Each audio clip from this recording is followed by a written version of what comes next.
QB chasing.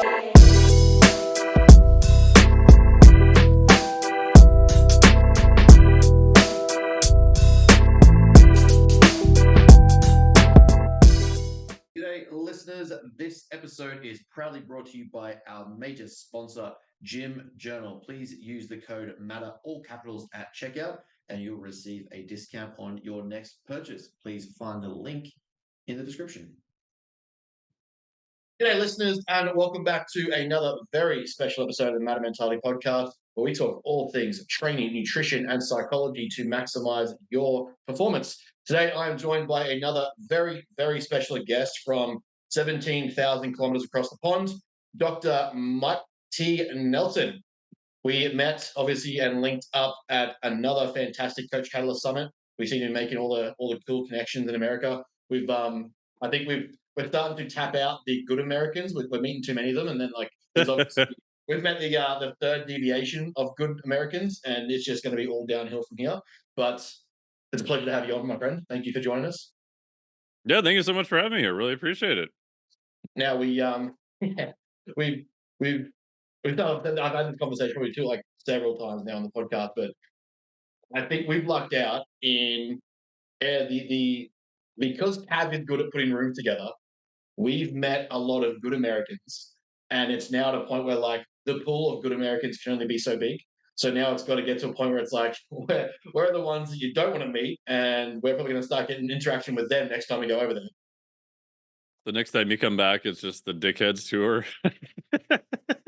Cal's running out of friends for us to meet. It just starts meeting all these dickheads that he's trying to hide away. That can happen. Every time we land, he's like, just don't go here. I'm like, okay.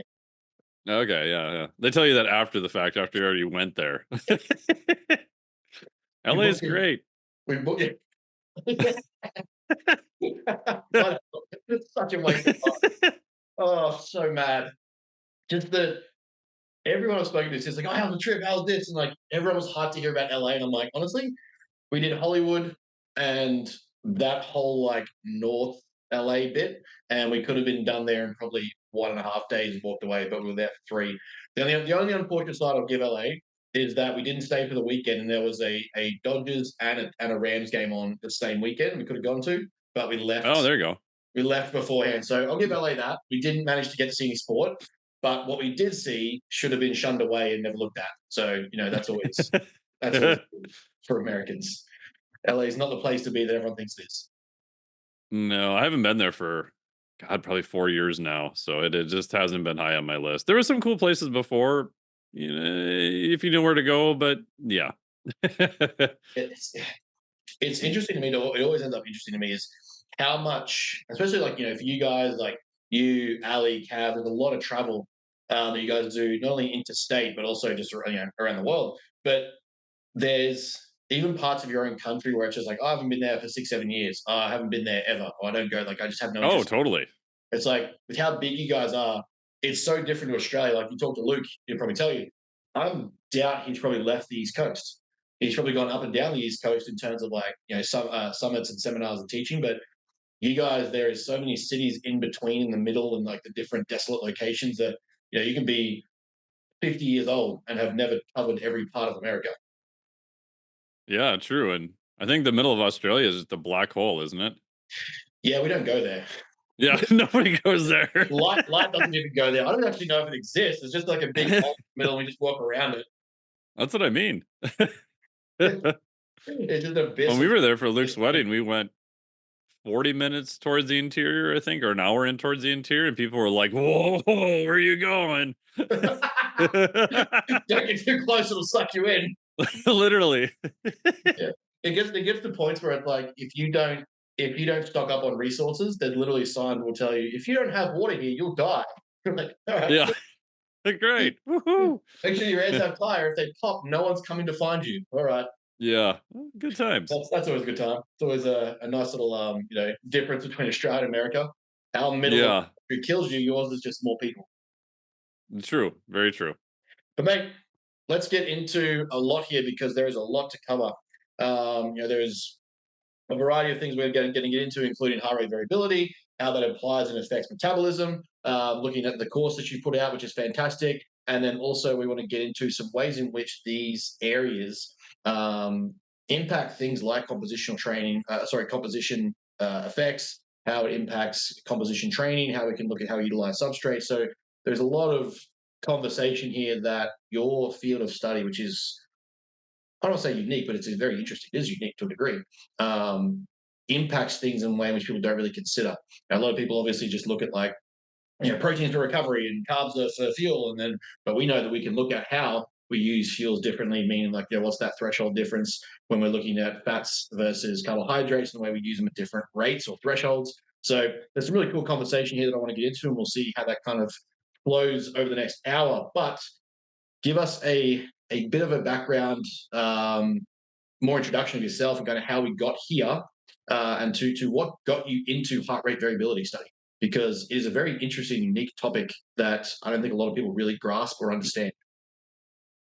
Yeah, so my short version is I did my undergrad as a Bachelor of Arts in Natural Science, did 2 years postgraduate, decided to go into engineering. So I spent 4.5 years doing that. I finished doing a master's in mechanical engineering.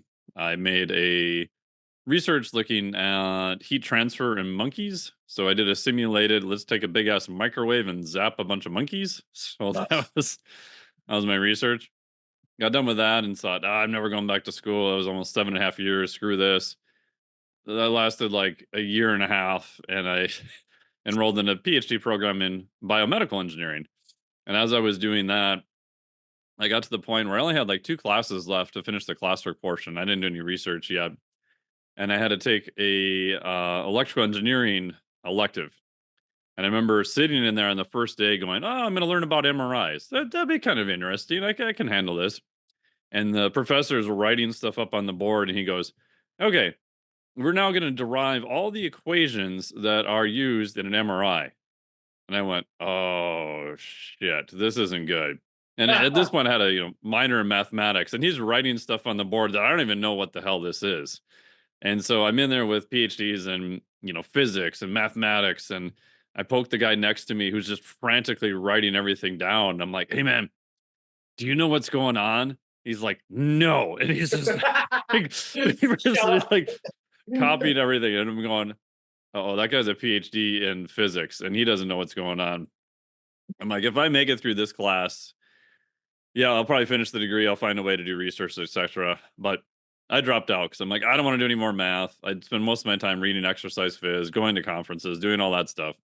So I drop out of there, go over to the exercise physiology department, which starts in fall. Also meant, shocker, I had to start over from ground zero again. Now, first meeting, I get in there. My advisor's like, "Hey, we have 2 new projects, and they both involve math. So if you're normally even a PhD student in exercise phys, and unless you're doing some advanced motor learning or some neurology or some other sub things, you don't really take a lot of math. Like you definitely don't need a minor in mathematics." And he looks around the table. There's only 5 people there, and he points at me and he goes, "You, math boy, whatever your name is, like these are your projects now." And that was on metabolic flexibility and heart rate variability.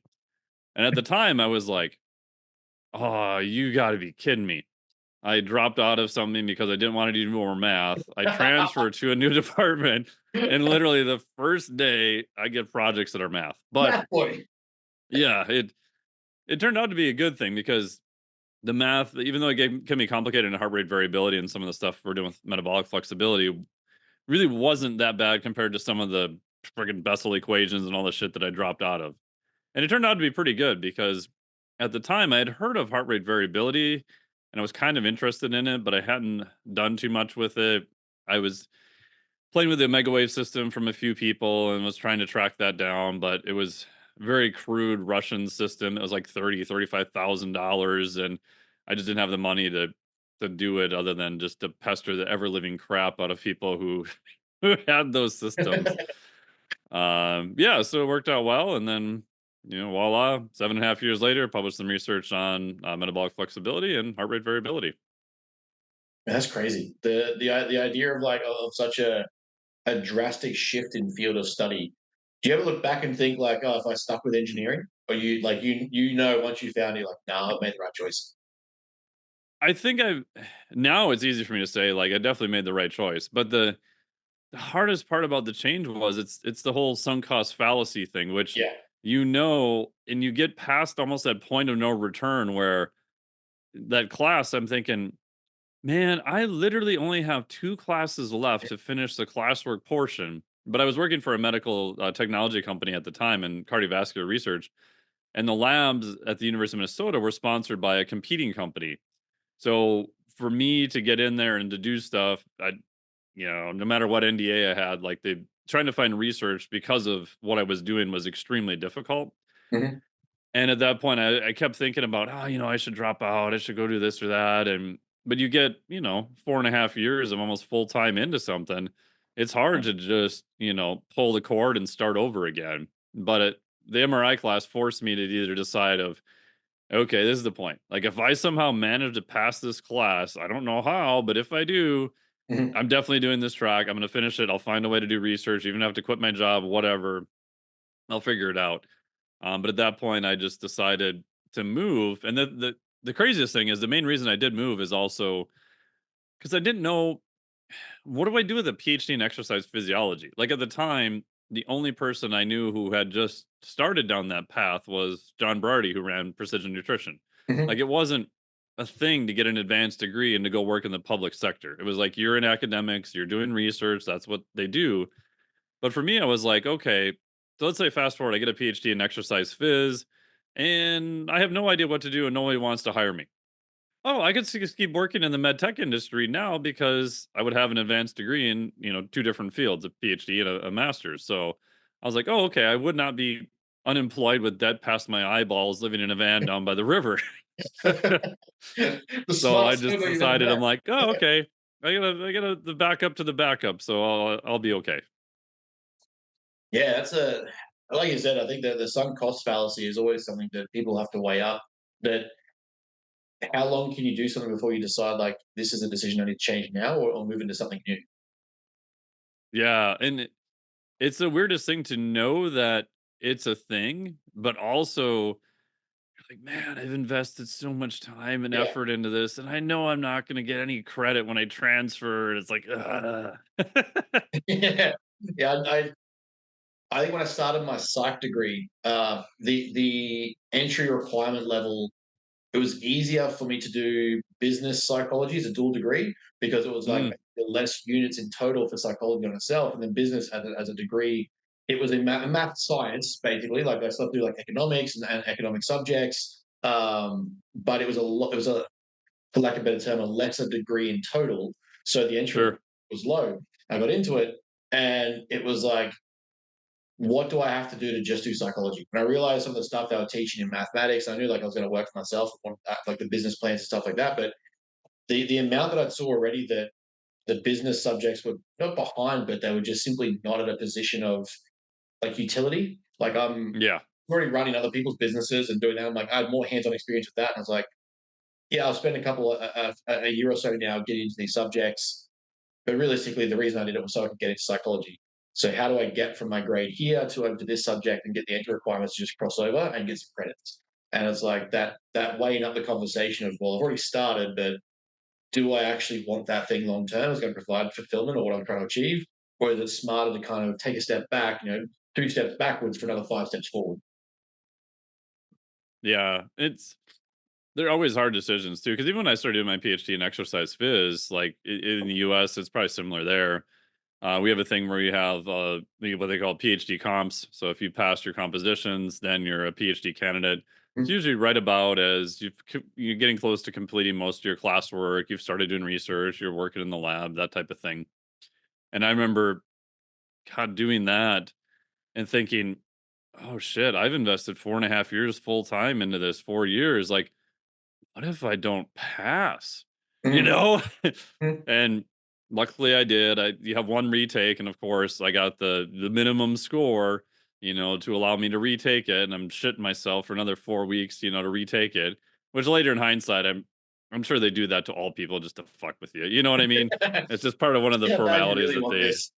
that they enjoy.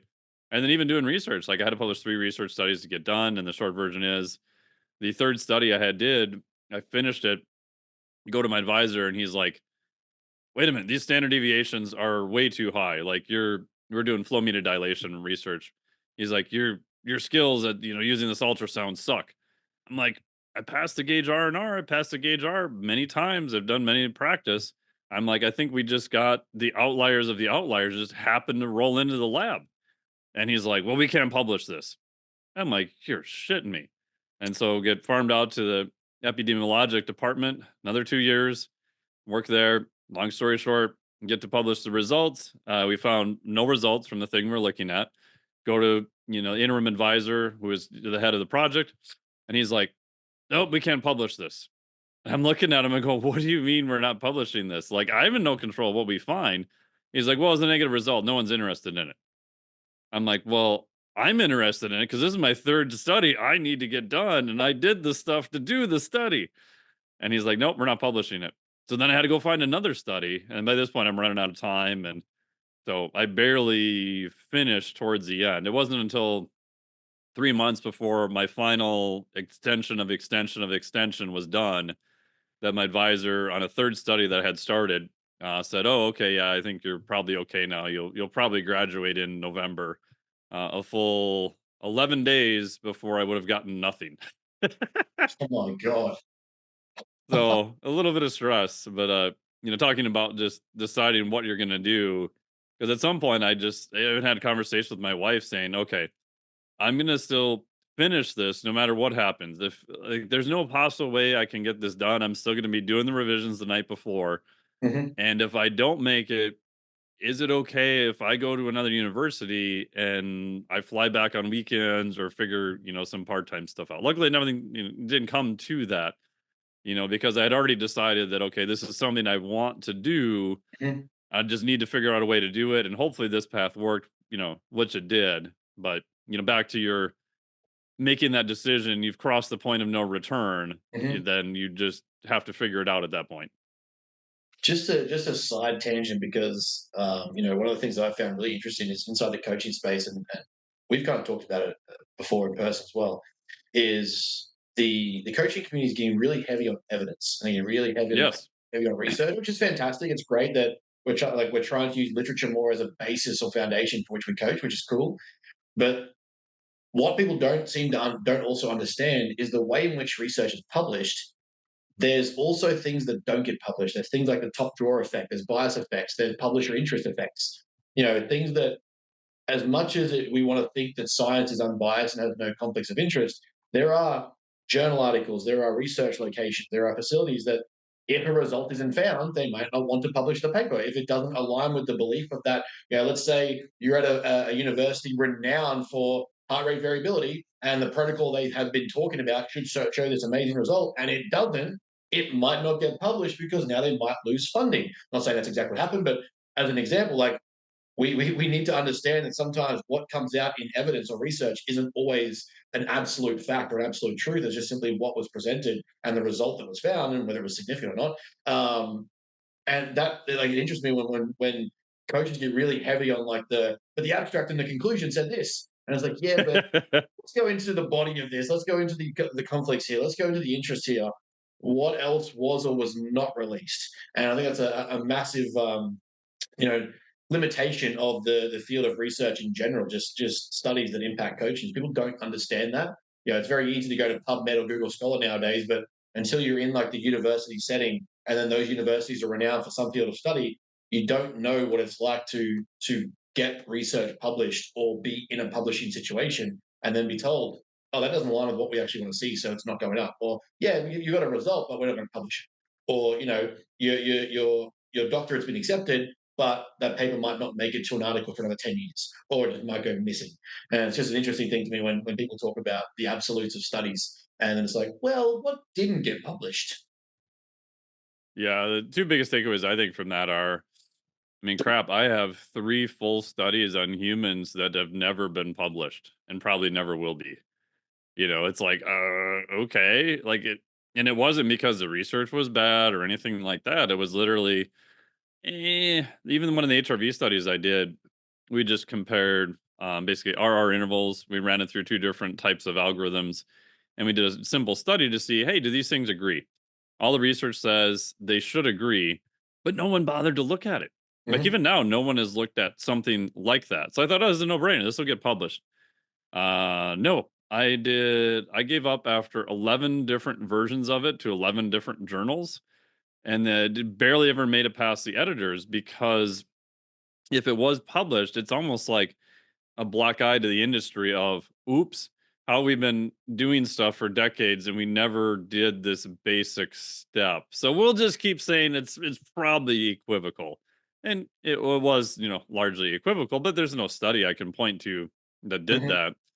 And in the industry, the other big part is I call them the LOL effect or the leapers of logic that you can tell have read one too many PubMed studies and skipped all the basic shit that was boring, right? Because they'll go from point A to point B and it'll be this massive chasm, which I'm okay with if you know that's what you're doing and you know that this is Yeah, okay. yeah. I'm really far out on a limb, but they have no idea they're far out on a limb. Like to them, it's common. I'm like, but you don't understand all the basic mechanisms and all the other stuff that went into that. So you're making this huge leap, but in your brain, it's like a tiny leap. But they don't realize that part. And so that usually to me is a giveaway of someone who, and you could be self-studying and still do this, but like any field, it builds upon itself. So you have to understand the basics. You have to Mhm. go back and do all the boring stuff and make sure Mhm. you got that down. And then you can add on it and, go from there. Yeah, yeah, that's very, very true. Especially in the realm of like I see, yeah, I've seen of and spoken to and known coaches where they'll put out a lot of great content, even in the fields of psychology and coaching, in just the realm of coaching, and they'll be self-taught. And I'll see people be like, why don't you go do your PhD, or why don't you go apply for an advanced diploma or a master's? And they're really good at trying to highlight these advanced topics they've talked about. But then when I've discussed with them like these fundamental concepts we have to discuss first, and it's all of a sudden just like a mind blank. Yeah, like what do you mean? I'm above that. You're like, well, you're above that until you get to that, and you're nowhere understanding that. So you just leaped here, as you put it, which is I think a hilarious way to word it. Which is exactly what they do. They're leaping to that almost that final destination and going, "Oh, I understand all this." And like, well, tell me the mechanism of how that happened. Ah, yeah, right. Okay, so let's go back to the start. Let's start here. But I digress. That would be a ramble for a whole 3 hour podcast. It killed me. Um, so you mentioned heart rate variability, metabolic flexibility. Let's dive into that. Give the listeners, because you are the guy that's going to simplify it better than anyone, a simple understanding of what we're talking about when we say heart rate variability, metabolic flexibility, because they obviously are your two fields of study. That is going to be a very important understanding, I think, for the remainder of the conversation. So, how do you simplify that in a way for just the average lean man to understand, or woman, so that we can really just like dive into that and get cracking? Yeah. So heart rate variability is at its simplest level a good way to determine the status of your autonomic nervous system. So on one side you have the parasympathetic, which is like the brake on your car. If you want to slow the car down, you're going to push harder on the brake. It's going to slow the vehicle down.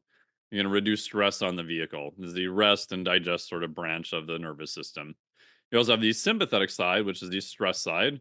It's like the Mhm. gas pedal on your car. The harder you push down the gas pedal, you are exerting more stress on the engine, but you get a higher level of performance out. So heart rate goes up, contractility of the heart, all these things happen. So if we measure resting heart rate and we just take an average, we can get some data. We could tell, okay, this person's at 70 beats per minute, this person's at 59, ooh, this person's at 43. It gives us some information about their system, probably their training, their conditioning, etc.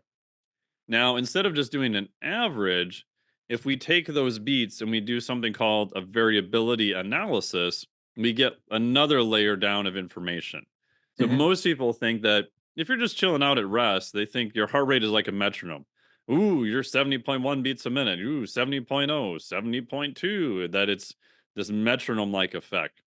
And if that's happening, you have a lot of shit going wrong. That you are extremely sympathetic. A healthy person is much more 69.7, 70.3, 71.2, 70.0, 68.9. The average may come out the same, but a healthy person who has more heart rate variability is this fine scale variability where the numbers are still moving around a little bit. And the more fine scale variability you have, that is a marker for being more on the parasympathetic side. As you start losing that fine scale variability and it becomes more like a metronome, that's an indication you're moving more towards the sympathetic side. You can just think of it sort of almost like a dial. Hmm. So HRV, so heart rate variability analysis, is giving us a number, and there's different ways to do it. But in essence, they're all coming back to the variability within that heart rate. And more variability is more parasympathetic, less variability, a lower number, is more on the sympathetic side. If we look at metabolic flexibility, most people in the old online space would say, oh, it's the demonizing of any one fuel. Like, oh, carbohydrates are bad. They make you fat because insulin. Or, Yeah. don't use too much fat because that's going to impair your performance, you keto weirdo. And the reality is, like, most people want to use both. Hmm. You want to use carbohydrates for performance. There's some other benefits. You still want to be able to use fat for lower intensity.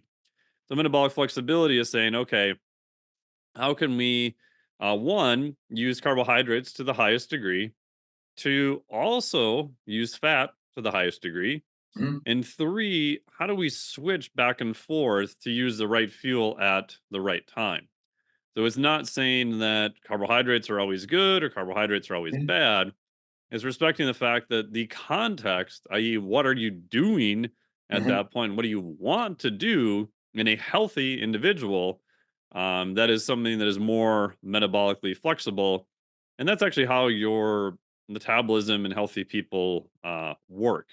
However, that can be changed over time. So both heart rate variability and metabolic flexibility have what you could consider plastic components to them, meaning how well you use carbohydrates can change, how well you use fat can change, how well you're more parasympathetic versus sympathetic. All these things can be changed by training, nutrition, sleep, recovery, drugs, all these different things. And to me, that's what makes it interesting because they're both good markers of a dynamic system. And physiology is a dynamic system. Even though we're early on taught it's this very static system, it's anything, it's far from static. It's it has all what I call the bad engineering words. Like physiology is, anisotropic, chaotic, nonlinear, like all the evil words from engineering that make it hard to figure shit out. Like that's basically physiology. Yes, yeah, that pretty much is what it is. I like that, especially in the end, that last point. Like we'll cover both of these topics, but Yeah, yeah. the way in which people seem to think that the human body can be isolated, or it can be segmented or decompartmentalized to individual components, and we fail to comprehend the intricacies of the system that is the human body, and that is at Oh yeah. every level of coaching. Uh, you know, as someone with a psychological background, it is almost impossible to separate the psychosomatic relationship. In just what you're talking about there, we talk about HRV, and you put up a great post about this the other day. When we look at HRV, as you've described it, it is essentially how parasympathetic you can be, whilst then obviously exciting that, or an excitatory response that is going to create some further variability that is going to be your sympathetic nervous system. Now, we also understand that that impacts our perceptions, our reactions, psychological stress. Those stress factors then correlate to physiological stress factors and vice versa. There's an intricate relationship. You could almost, it would almost be impossible to separate the two in a conversation where you're saying, you know, this is psychological stress, this is physiological stress in both the parasympathetic and sympathetic nervous system. No, no, they're pretty much intricately connected. I can raise my heart rate just how I think. I can raise my heart rate by how I breathe. I can raise my heart rate by the stress that's going on in my life, anxieties that I'm experiencing at work, things that's going on in my relationship. I can practice how aggressively I think about something, and then all of a sudden my heart rate is raising. We know that there is almost a near impossible difference between visualization skills and tangible reality for a lot of things, where I can basically stimulate a response based on what I'm thinking about. That is going to create a heart rate variation. It's going to create change in my sympathetic system, which would increase my heart rate. So that the idea that the system is separate to me is just not only a fallacy, but it's just disingenuous with the information. But a lot of people try and separate, that these different factors of the human body, the human being, that it's not this massively intricate connected system. And the reason why I mentioned one of your posts is that you actually posted a fantastic point on HRV's impacts on mental resilience, and that there is a key relationship there that you can use HRV to build more mental fortitude, which to me, again, re-emphasizes that point as you just kind of described it, that the human body is just a very intricately connected system, a very chaotic system, but it is a very intricately connected, interwired, interloop system that is so hard to separate. The fact that you can use HRV work to improve mental resilience is a fantastic skill and thought concept, but it just shows how connected everything is as a loop and a system together. Yeah, and there's I can't remember. Oh yeah, here it is. Plug a book. The Extended Mind, the power of thinking outside the brain. Super interesting. And their argument, and there's a lot of accumulating data now, is that a lot of things that we think are generated inside the mind may actually be interpretations from the body. And it's really, really hard to parse this stuff out because they're so, like you said, intertwined with each other. But for example, anxiety, one of the theories is that, okay, we're seeing something that's stressful, so our heart rate is going to go up, and that may inform our brain that we're actually in something that is stressful, and then potentially causing, my air quotes here, anxiety. Now that has a lot of other things, what is your experience with it? How do you deal with it? Like a lot of other things. But I was always taught early on that it was more the brain down and that was it. And Mm-hmm. now we know that it's this massive interconnected two-way street. And some of the stuff that we think is still very brain orientated may actually be body orientated, and then even like how the systems work together. Like muscles release myokines. One of the myokines they release is BDNF, so brain derived neurotrophic factor. It is released in the brain, but it's also primary released in the muscle, and it goes through the bloodstream, goes up into the brain. It's like fertilizer for your brain. You get more connections, more neuroplasticity. So there's all these like just intricate connections between the two that we're just now starting to figure out. Yeah, even if we look at the relationship now, that the unfortunate side is I hate talking about it because it gets hijacked by so many gurus, if we'll call them that. But the relationships now we're seeing between the stomach and the brain.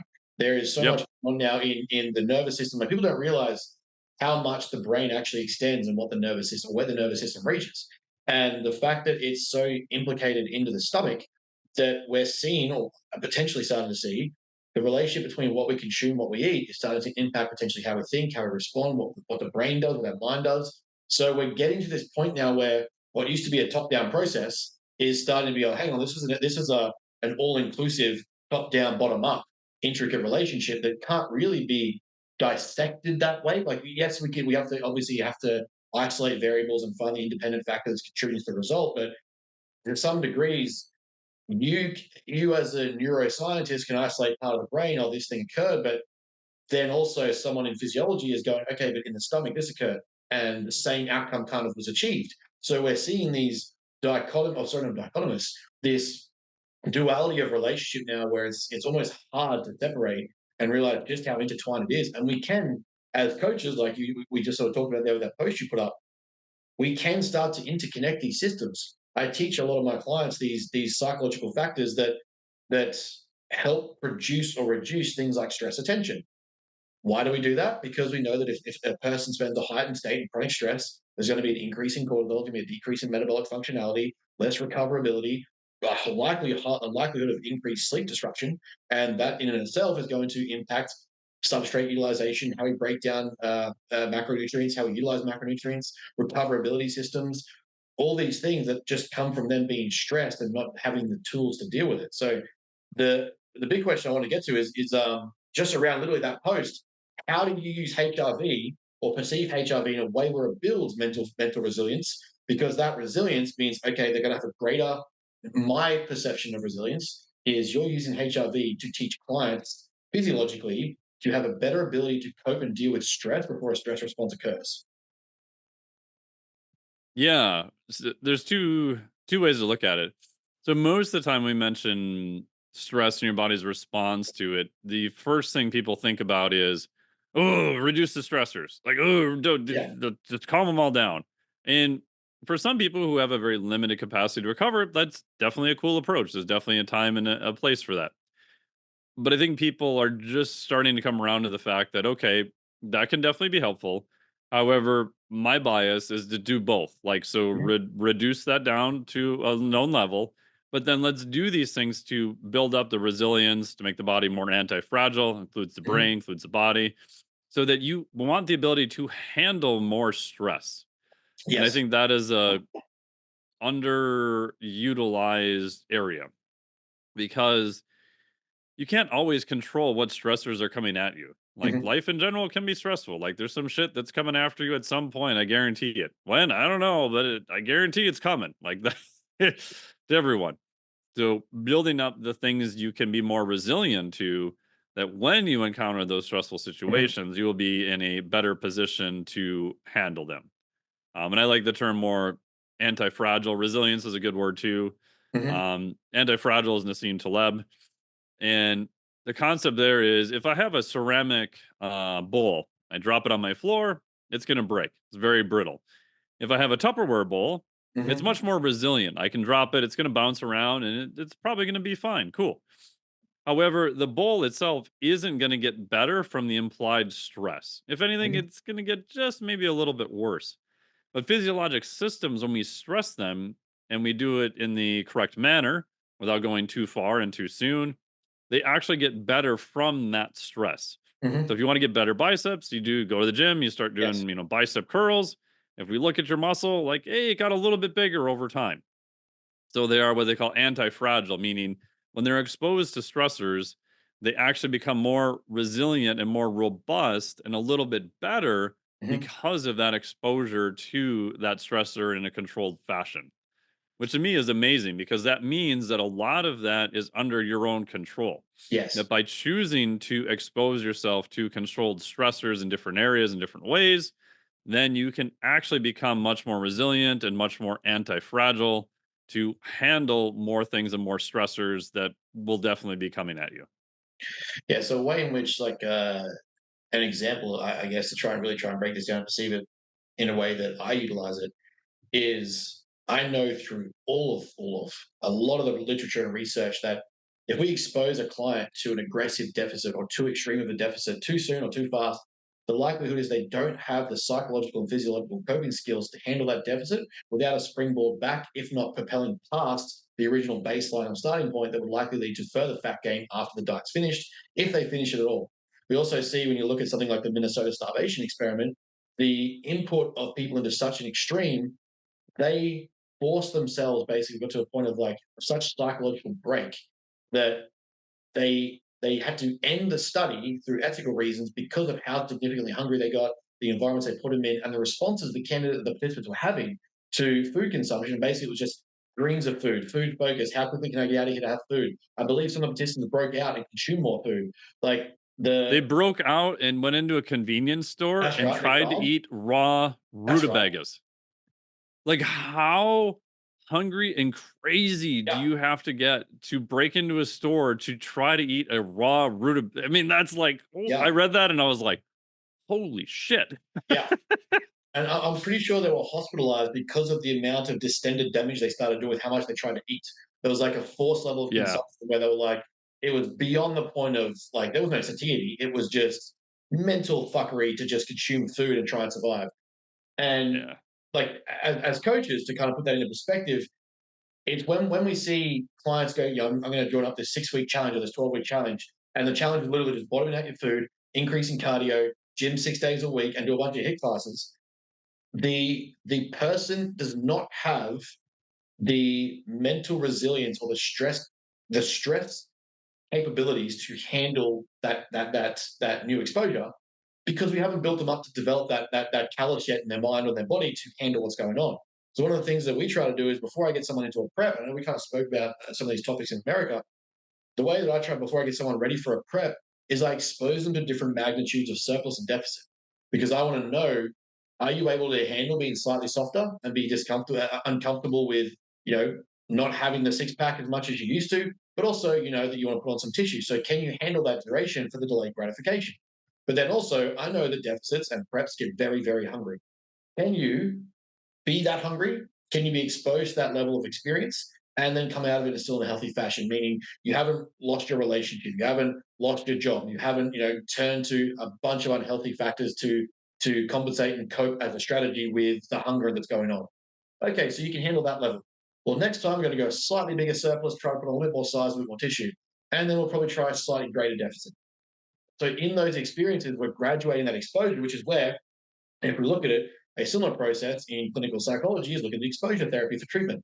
We know that Yep. there is an anxiety attachment to that PTSD, to that trauma, to that memory recall, which again we're looking at the physiological to psychological and psychological to physiological relationships and going, okay, so this domain, this area, this problem causes you some issues.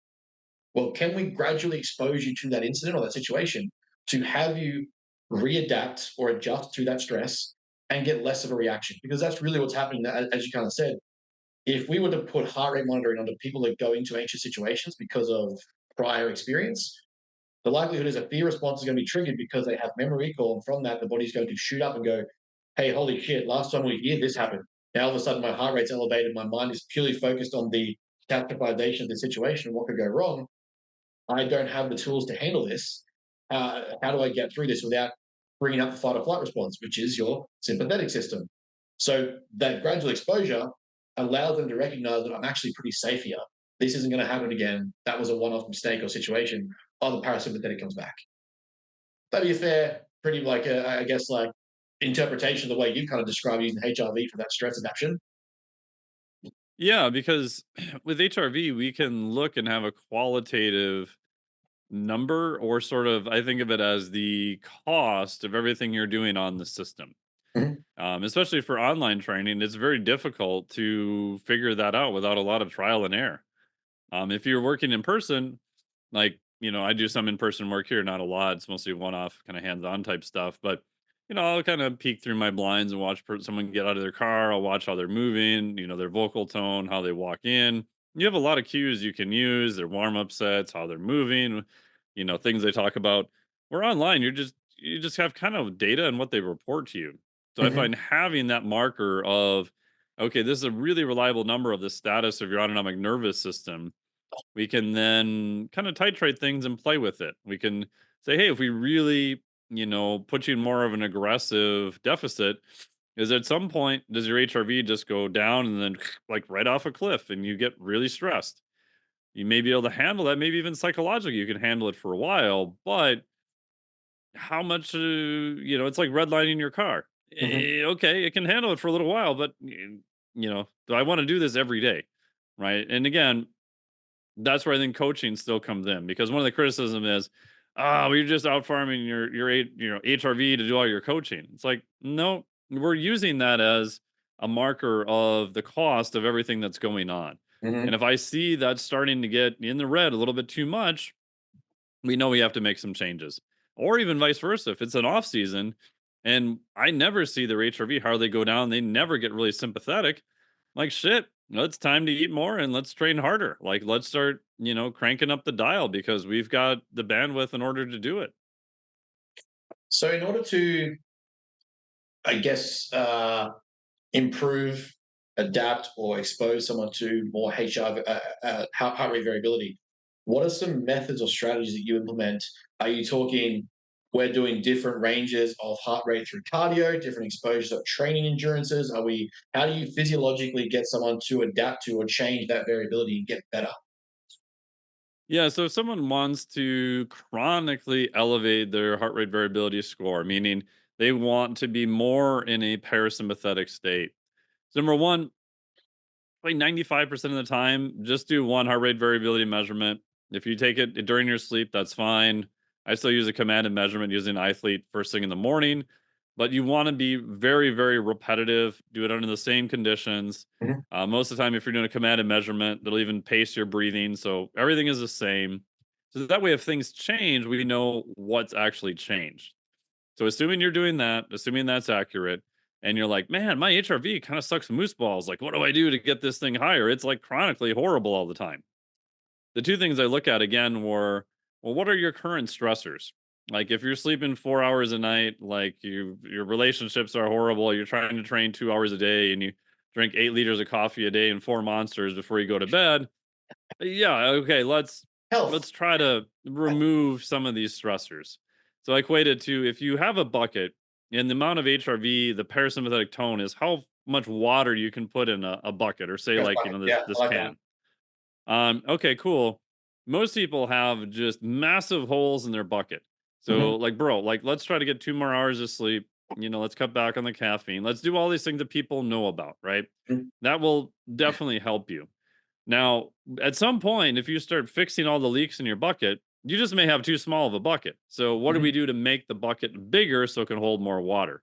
So, there, by far and away, the biggest ones I found is primarily just aerobic training. Like mhm. aerobic training, anything to increase your VO2 max will buy you a lot more physiologic headroom, a lot more parasympathetic tone. There's some other minor stuff with some supplements can help. Red light therapy might help a little bit, sunlight exposure, which gets into more of sleep regulation, that type of thing. Mhm. Micronutrition does make a pretty big difference. Even just bumping up micronutrition of eating different colored things, not M&Ms and M's and Skittles, but actually like chakra fruits and vegetables. That for some people can make a pretty big difference. But usually by far and away, especially for most meatheads, it's aerobic training. Mhm. Yeah, one of the things that makes me laugh is in our field of training is how much people disregard cardio, especially in an off season or a growth phase, if you want to call it lifestyle phase, Oh yeah. whatever you want to call it. There was this adage for a long time, like team no cardio or the no cardio, whatever. Like it was some weird flex where you didn't take your health seriously, like you would brag about Yep. competing and training in off season with doing no cardio. But every variable or metric that you're trying to improve as a lifter, meaning like you're trying to get greater results, trying to be able to increase tension on the muscle, you're trying to push yourself to greater degrees of intensity. All those factors are implicated by your cardiovascular system. Your ability to get oxygen to the muscle to handle your reps, to handle your load, to be able to keep functioning properly. Then you get more out of your set before you fatigue. How often we see in off season people get to a point where their cardio system fails before their muscle does. So you haven't actually Yep. reached true failure. You haven't reached muscular failure.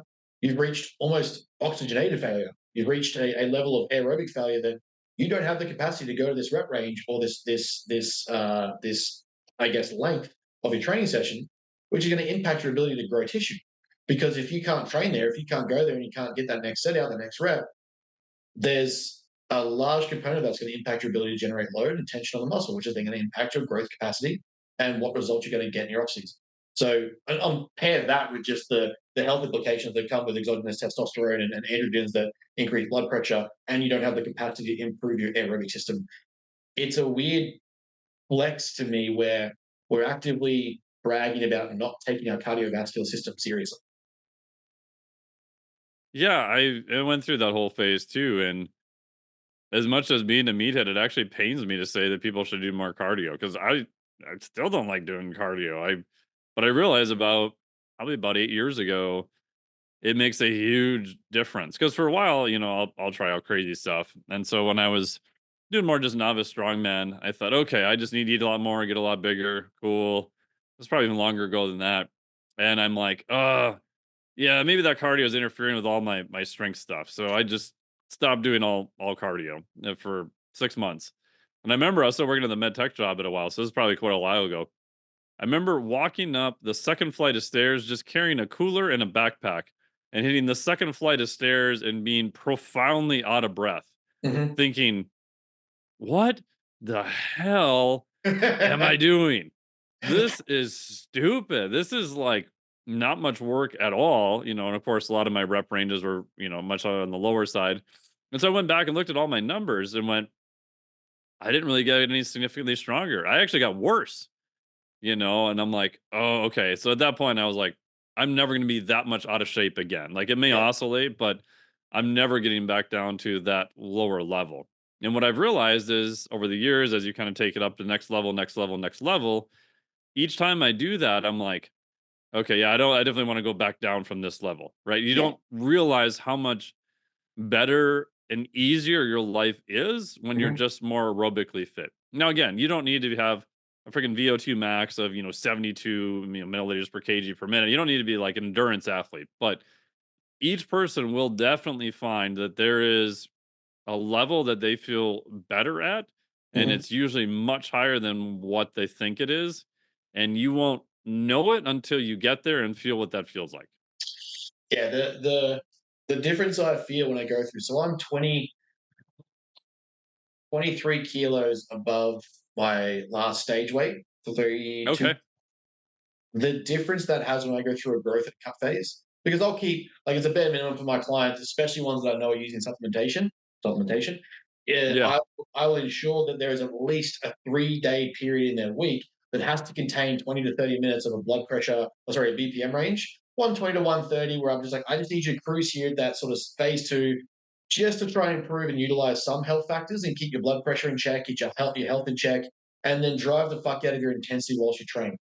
They usually have a step metric that I like them to hit, like, hey, I'll get someone's averages and know that they're comfortably hitting, I don't know, an upwards work of maybe 6,000 a day.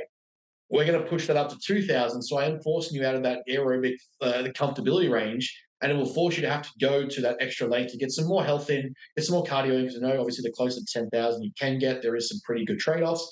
Obviously, that linear effect runs out at about 15,000. But for the most part, we're looking at, can I add a degree of stress in cardiovascular work to your life? Because it's just going to be beneficial to your long term play of bodybuilding.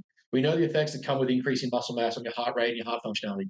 So the idea to me that, like, let's just get some things in there, because there are going to be points in time where we get unhealthy. The idea of driving up your muscle mass and your body mass to such a large degree is not health, but we are doing something that is quite extreme. It's not supposed to be healthy. And I think this is where the misinterpretation is because it's already not healthy. It doesn't mean we should make it more unhealthy or unhealthier. We should be looking at the fact of, how do I mitigate the unhealthy factors and make it as mitigated as possible, so that we can, A, do it for a long time, but B, not die tomorrow. And that to me is like the big fact. Like, when I get to my peak off season, I'm like struggling to walk up the hill.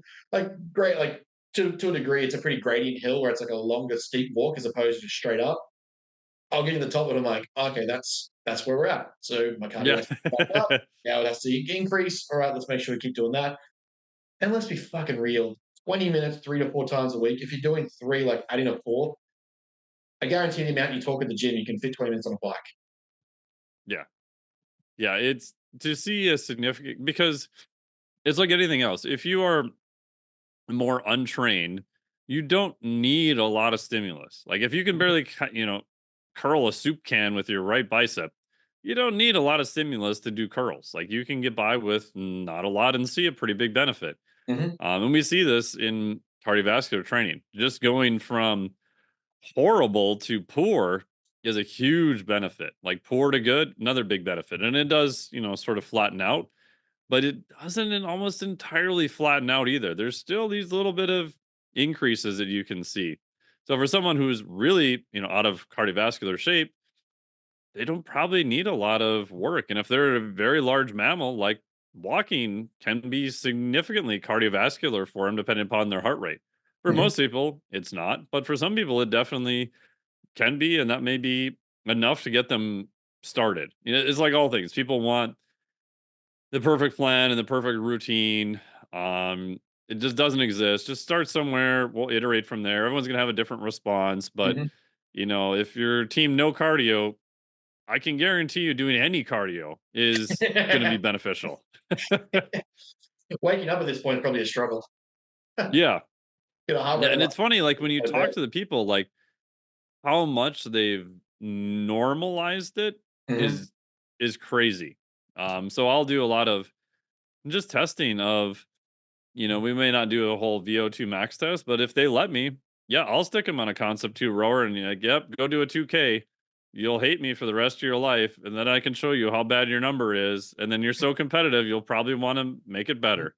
Now, to their credit, there are a handful of meatheads I've tested this way, and they've been pretty good. But again, I would say watching them move around and train, like I didn't see that the cardiovascular system was their limiter either. So Mm-hmm.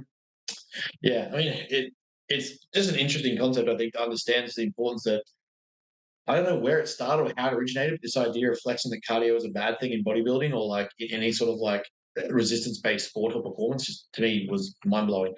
But that also crosses over to then going into metabolic flexibility, because there is a degree of association there where we're looking at how does the cardiovascular system, your aerobic to anaerobic systems, impact utilization of substrates. The the importance here, I think, and this is something that I try to get my clients to understand, is even through especially through a prep, we want to be as efficient as possible at using fats for fuel when necessary, especially if we're in a deficit phase, but also that we're utilizing carbohydrates as a substrate at the right times as well. So making sure we're fueled effectively for training, but then also when it comes time to, if we are doing our cardiovascular work, if we are doing our aerobic work, that we're also effectively in that ability to use fats as fuel as well. And we're breaking down the stored fuel that we have because, A, that's the process of us getting leaner. We're trying to break the stores of fat away from the body that we can then utilize because that's how we break down and get leaner. So that's another, I think, important factor to understand is understanding metabolic flexibility, because, like you sort of alluded to previously, it's not just, oh, we should be using glucose and glycogen at all times, or we should just be burning fats for fuel. And if I increase my fat intake, that'll increase my fuel burning capacity. We want to make sure that we are efficient as a system and a fuel tank at using both fuel sources. I guess, like, I could be completely wrong in my analogy here, but it's like when you have a hybrid engine. It's knowing that you want to, like, you're flipping between, am I using unleaded petrol, am I using fuel, or am I using electricity? And flipping between the two to make sure that they're both running at the right time when you need them. You don't need them both burning at the same time, but understand that we could probably flip between the two because that's the point of the engine that you have.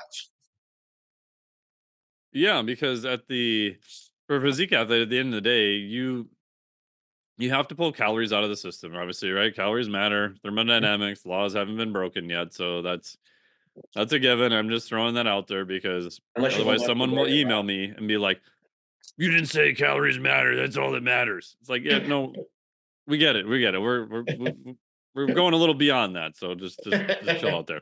I don't know if my Um, listeners are smarter than that, but sure. yeah. Well, they usually email me because it's like, oh, and so for physique athletes, your goal, even though you're not, how I view it is, you're not graded on performance. Like, no one gives a shit what you Yeah. lift when you're on stage in your banana hammock or whatever. However, performance is a really good metric to determine and to give your body the stimulus to try to hold on to as much muscle tissue as humanly possible. Hmm. And when you're doing higher intensity stuff, if you can use carbohydrates to a higher degree, you are going to get more performance from it. On the Hmm. flip side, for fat loss, yes, again, calories do matter. However, your goal is to sneak as many calories out of the system as you can without trying to fall face first into a birthday cake in the process. And if you can burn more of those as fat, the goal is to change body composition, not just to get lighter body weight on the stage. Yes. And that gets into the whole fasted cardio debate and all this other stuff. But if you have an impaired capacity to use fat as a fuel, in my opinion, you're starting at a deficit. So it's going to be harder to use fat as a fuel.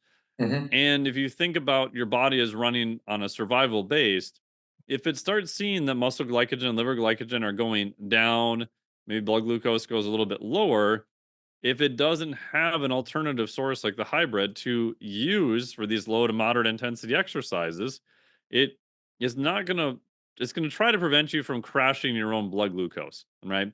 So blood glucose is very much, it'll allow you to go high, but it really doesn't want you to go too low, because if you go too low, you die. So there's Hmm. tons of just backup protective mechanisms to prevent it going from too low. One of them that people forget is, shocker, appetite. So if you've ever had Yeah. the thing where you just want to inhale carbohydrates, everyone's worked with these types of clients. They're like, man, every time we put them on a cut, like they just get all these weird cravings for carbohydrates. I don't know what's going on. And the handful of people we've tested on that, their ability to use fat as a fuel is really, really sucky. So their brain's going, we don't have anything else to use. Like, we're trying to use fat. We don't have a very good way to do it. But if we just make you more hungry and we start driving up appetite to, grab the bag of popcorn or the fistful of bagels or whatever, then we solved our problem, because we don't care about you getting shredded on stage. We just want to keep you upright, and this is the solution that we have now, because you've started with limited options versus, hey, you can downregulate. You can use a little bit more body fat as a fuel. Great. So you have another fuel source to use for that low to moderate intensity cardio or whatever blocking things you're doing. Odds are, again, this is anecdotal. There's not a tons of studies on this. They can flick back and forth. But just what I've seen in practice is I can almost guarantee that person will have a much easier time getting leaner. Is it Mhm. going to be easy? No. Is it going to be the magic pill that's going to solve all their issues? No. But you're stacking all the cards you can in the deck in their favor to set them up for a better outcome. And that's, as a coach, all you can really do. Yeah, I think that's an important factor that people forget in the coaching space when it comes to a prep. Like just getting someone fat in off season and then starting prep is probably one of the worst ways you can go about it. Like we have a pretty stringent now process that we call the psychological and physiological preparation for prep process. A lot of P's. But we try to basically ensure that they have their what we call their life factors set up. So, can you handle the financial requirements that's going to go into a prep? Everyone just thinks it's like a weekly payment or an upfront cost. But there's all those random variables that come up during a prep, the back end of the show that starts to come up, like your tan, getting your trunks or your bikini or your suit, the glamour The side. suits for women competitors are bonkers in the US. Yeah, they're Crazy fucking expensive. expensive. Over here, they're like $100 for men, and then women get bedazzled and jewels and feathers and Yeah. like here's a mortgage. You're like fucking what?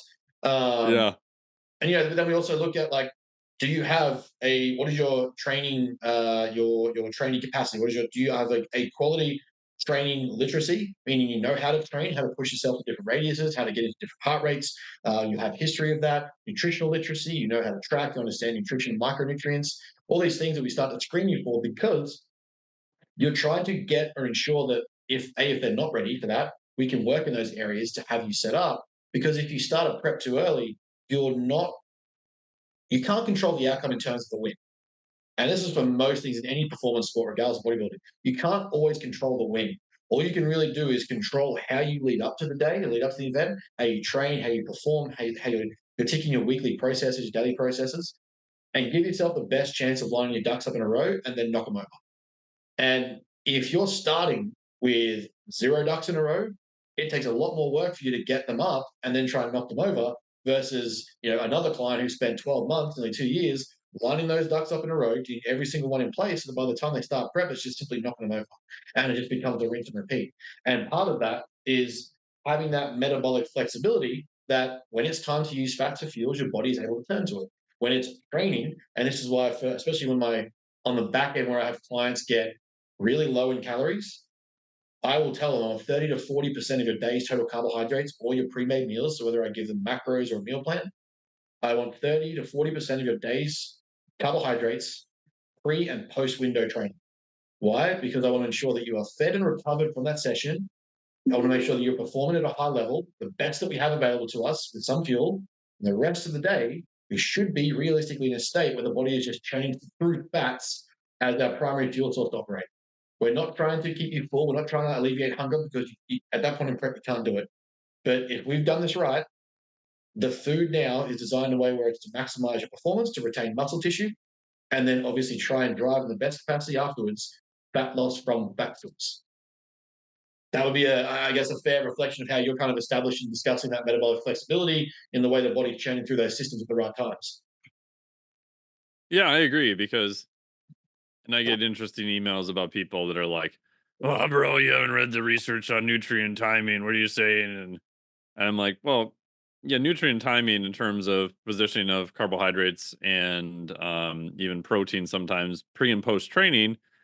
If you are at adequate calories, most of the studies are split. Like Paul Cribb in your country down there showed a study in bodybuilders using DEXA.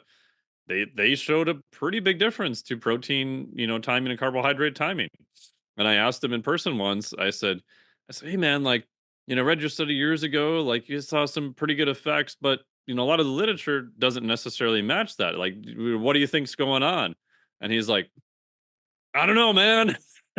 Like the guy who, like did the study. He's like, I don't know. Oh, So, but we do know that most of those studies are not in an extreme deficit either. mhm. And as you get in an extreme deficit, what are you trying to do? Exactly what you said. We want to try to preserve performance as best we can. So we need loading on the tissue because we want to keep as much tissue as possible. So getting that into glycogen stores to be using that as carbohydrates is going to be more ideal. And the reality is carbohydrates usually are going to be a limited thing at that point. Hmm. When you're in the off season, yeah, you're up to 400 or 500 or more grams of carbohydrates per day. Like nutrient time is definitely not going to matter because it's just carbohydrates all the time, which is, what you would want. So again, I think it's the context that is important. And again, in those circumstances, do I have people do more fasted cardio? Yeah. I mean, most of the time I have people do fasted cardio. Again, the literature on that is very split. However, you can find some literature that is positive that does show an effect.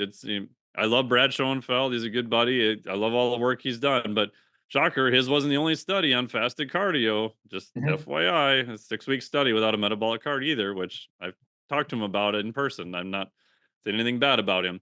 It's just that every study that's done is limited. And Hmm. again, his study was, definitely useful. You talk to him in person, he's like, "Yeah, if you're a competitive athlete, like there might be a trend that might be useful." In the population they looked at, there wasn't really much of a difference. Hmm. However, when you're doing low to moderate intensity cardio, you don't need carbohydrates to do it anyway. Yeah. So what are you losing by doing this? You're not Yeah. really losing anything. You're only potentially stacking the deck more in your favor. It's definitely not going to make you worse. You're not it doesn't cost you anything, which is sometimes why I get annoyed with some of the people online and just tend to just leave the space entirely. Because again, it's the context that matters. And I think fasted cardio, there is potentially an upside to it. I do think running more fat through your system, getting that to be better is healthy. Body comp, maybe a slight difference, but some of those differences matter. And it's definitely not going to make you worse. So just go ahead and do it. Hmm. Again, if your only option is, "Oh, bro, I can only do fasted cardio or not do cardio at all," well, then shut up. Just do cardio. Like, just Yeah. do the thing Yeah. first, Yeah. and then worry about the state that you're trying to do it in. I think too, the other side is there's a lot of lacking literature in the enhanced realm to begin with, where we Oh, don't 100%. there isn't a lot of bodies of work to say, hey, this didn't work when paired with this. And this is where the bros, for lack of a better word, tend to stack some anecdotal evidence, which to me is still evidence. When I look at when people Sure. say like, "Oh, anecdotal evidence," like we need to look at population tables. Like, cool. I've worked with 100 bodybuilders, and 99, 97 and a half of them basically showed this same trend. Guess what? That's still a pretty strong power of a power ratio that I can actually find significance in that population sample. But also, Yeah. ethically, a board is not going to certify me to inject my clients and my participants. So, we can't really use true data to reflect it. But in and amongst that, we see they take their lipolytics, they take their beta 2 agonists, they take their thyroid hormones, they take their injectable L-carnitines, which we know is a very strong tool for freeing up fatty acids and using it as energy. They take their creatines and they'll have some caffeine, some yohimbine, all these different tools, and they'll go do their morning cardio, whether it be a long distance walk where the heart rate might hit 110, or it might be on the bike for half an hour first thing in the morning, and then they'll have their food and then they'll go train. So they're separating the two components of cardiovascular work and resistance training so they can get to that heart rate window that they want. It's fasted. All of the tools that in research indicate should improve freeing up of fatty acids to be used as fuel sources are being paired with the conjunction of fasted cardio, which is then going to drive those fats around the body for fuel, which is a pretty effective way to start your morning. And then you go have some food and train. So we're seeing, even in the bodies of like the bros who don't know what they're doing, a pretty decent anecdotal response that those tools and mechanisms make sense. So when I hear people go down that route of like, anecdote isn't evidence, like, well, with enough anecdote, it kind of becomes evidence, and the evidence is saying at the bare minimum, it might actually do something positive. Yeah, and there's definitely a population effect because I've said before, like, if you look at the data just on caffeine in terms, does it really enhance fat loss? Probably not, unless you account for basically the anorexic effect of it. Um, it's debatable if you can. So for listeners, there's two main processes. So one, you have to you know, free up the fatty acids, right? Mhm. And then two, you have to actually burn them. So you Mhm. have lipolysis, fatty acid oxidation. The earlier research was done by the Gatorade Institute. Again, not in high level athletes, not in high level bodybuilders, and definitely not in enhanced bodybuilders. Showed that even in people who were overweight, their body generally was really good at freeing up fatty acids. It Mhm. was the fatty acid oxidation that was the rate limiter.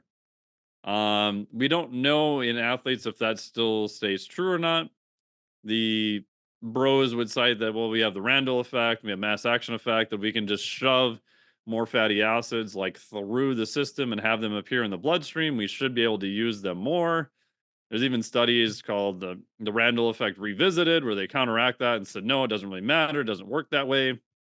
But at the end of the day, it's an N of one experiment, and you have to decide as a coach, what are the pros, what are the cons, right? So Hmm. I always talk to athletes and go, okay, what's the potential upside? Yes. We don't really have clear literature to say exactly what's going on. Okay, what's the potential downside? Most of the time, exactly what you said, I would agree with. We only really have potential upside here. It's not much of a potential downside. Plus, if you just think about it as a whole picture, like, do you want to take a bunch of beta agonists before you go to bed? Fuck Fuck no, no. you're not going to sleep forever, right? So it makes sense to load more of these things even in the morning to do these things, Yeah. right? So it even if there isn't any effect, like just the practicality of Yeah. doing some of this stuff, if people chose to do it, it still kind of pushes in that direction. And then the last part is people going into that, since we know fatty acid oxidation is a rate limiter, the main thing you can do to drive that up is have a higher VO2 max. If we Hmm. don't change anything at all, we just give you a bigger engine, you are going to use more fuel. So in Hmm. the off season now, even with physique competitors, if their VO2 max is really dog shit, we're going to do specific training to try to increase that so that when it comes time, they have a bigger engine, they can recover from more stress, they can burn more fuel. Hopefully, that fuel can be more in the form of fatty acids. Yeah. I mean, you can't really put it much better than that because we'll be here for 4 straight hours talking about this. But I think that's Yeah. a. It's like combined. That's what I love about the realm of physique competition or just physique development is like individual components of the individual realms of study, neuroscience, physiology. We're looking at muscle tissue, we're looking at metabolisms, substrates, all the biochemistry, physiology, like muscle proteins. These things start to come into play that are individual factors for sure. But once you get to the intricacy of putting it together, it's just a complex system of trying to figure out how to make it work best to get the result that you want. That's where I laugh when people get really absolutist about their way or their method. It's like you start to look at the populations or lack of population, like it's just a whole stream of intricate systems and people that individually you have to coach to a way that makes the best sense of their system because their system could have trauma responses that mine don't have and exposed to epigenetic factors that I never got exposed to or have predetermined genetics and gene pool that I may never have, which makes them completely different to me as a client and an athlete that I will then have to coach and modify and manipulate and play with. So, I love how much it all just gets interconnected. Now, we've already been chatting for basically about an hour and 40 minutes, which I did not expect, which is fantastic. Oh, wow. Um, I just saw the time. I was like, holy shit. Um, you have a very cool new book coming out. I don't know, is that open to talk about or do I? Yeah, yeah, good. Yeah, I got cool. a couple of them actually.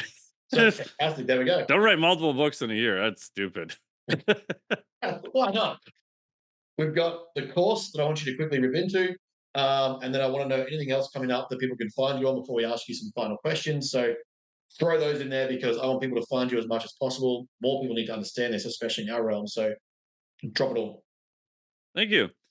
We do have the Triphasic 2 training book with Coach Kyle Dietz. Will be out hopefully this fall. Hopefully, we're trying to have it out this November. But as I say that, I'm a little nervous. But For Australia, it's that's autumn, and therefore autumn. Yeah, yeah. I was thinking about it as I was trying to say seasons. I'm like, I'll just go with November. Then people will be like, "What?" it's autumn in November. Yeah. So hopefully November, and then this is like 14 new methods for high level performance. It's mainly designed more for athletes using his triphasic system. Mhm, So you can be really good in the gym, but that may not transfer to being really good on the field. So mhm, how do we get your training in the gym, your warm ups, your everything, your cool downs, all that stuff, and how do we get that to transfer to the field? So we've got mhm, new methods in there. We've got new warm ups. We've got a whole massive section on the aerobic system. Because shocker, he's found for high level athletes, even if you're a strength and power athlete, the aerobic system is still super important. So mhm, that'll be coming out soon. You can just go to the website's not up yet, but it'll be triphasic2.com. Just try I'm sorry, TRIPHASIC and the number two. mhm. And then hopefully early next year, I'll have a book through human kinetics on metabolic flexibility. What are the 8 different pillars for that? So that'll be out. Doing a book on the high flux rate with our buddies Deb and Gene. Deb and Gene. I've messed that up. Dean and Jeb. So that'll be out hopefully this year yet. And that's about just why walking is a really good exercise. And if you can run more calories through your system, all things being equal, you're going to be better off. So increase calories in and calories out, so you're at a higher flux rate. And then we do have the course on heart rate variability, and I've got a course on the flex diet certification. So if you want the Mhm. basics on nutrition and recovery and sleep, that would be the one to go to. And then we'll have this fall again the physiologic flexibility course. That's the one about try to be more resilient, more anti-fragile, looking at temp changes, sauna, cold, pH changes, breathing changes. And we have an expanded fuels on everything from lactate to ketones when they're useful. Yeah, so those are kind of the main products. Most of the stuff you can get through my newsletter. Just go to miketnelson.com. Little thing at the top says newsletter. You can hop on there for free. Tell me you heard me on this podcast, and I'll even send you a cool free gift. Oh, fantastic. Look at that. How good. Yeah, yeah. My advice to everyone listening to go do it, so make sure that you do. Now, rapid fire questions, because we'll also add Ooh, links to all this. Brooklyn will add some links to this after the fact with all that stuff perfect. as well. So, rapid fire questions. You're a strong man, you've done strength training, you're a strength athlete, you're also a cardiovascular athlete. Any time of the year, and I know we as coaches don't really like to use this word, but audiences kind of just love it. So, go to cheat meal, refeed, free meal. You're off the track, but you're allowed to have it. What are you having? Go. Ooh, if I had a choice, pizza is always good. You can't really go wrong with good pizza. Mm-hmm. Um, that'd probably be my number one. And for dessert, I would have cheesecake. Ooh, that's good. Pizza and Yeah. cheesesteak. I was a pizza and donuts guy. I think when I answered this question to someone else. Three people in history that you are sitting down with cross time to have a conversation or dinner date with. Who are they? Ooh, anyone alive or dead? Alive or dead? 3 people. Ooh, this is good. Um, I would say on the alive realm, Henry Rollins. I just find his stuff like super fascinating. Mhm. Um, I'd probably go then with Jesus and Da Vinci. Ooh, okay, that's Yeah. interesting. Good. I like that. Did not expect or did not. I've not had those answers before. That's good. That's good. Well done. Throwing a little spanner out there. Yeah, Um, yeah. Last question. One recommended book that you would have to give to everyone to read, regardless of whatever field of they're in, but a book that you reckon across life they have to get in and read at least once. Ooh, I still like Stephen Pressfield's Turning Pro. I just think that one and Do the Work. Like those two are probably high on my list of yeah. I just think they're easy to read. He's a great storyteller. Those Mhm. concepts just they're just never gonna go out of style. I mean, the second one that would be very close would be Cal Newport's Deep Work. That would be Mhm. another one on there. Mate, fantastic. I love it. That's some interesting answers. Did not expect them, so that's good. Makes it a little bit Yeah, more, yeah. little variety. I like to mix up a bit. Yeah, a little variety. We like variety. Right. Hey, I appreciate your time. Thank you so much for joining us this morning or evening for you. We'll obviously be in touch many more times and hopefully have a lot more conversations over the years. But firstly, thank you very much for jumping on. And I'll make sure that Brooklyn gets all the links and details below and gets everything put in there. That's her job. She makes it pretty. I just have the conversation. Awesome. Yeah, thank you so much for having me on here. This was great. I really appreciate it. I appreciate it, mate. Thank you.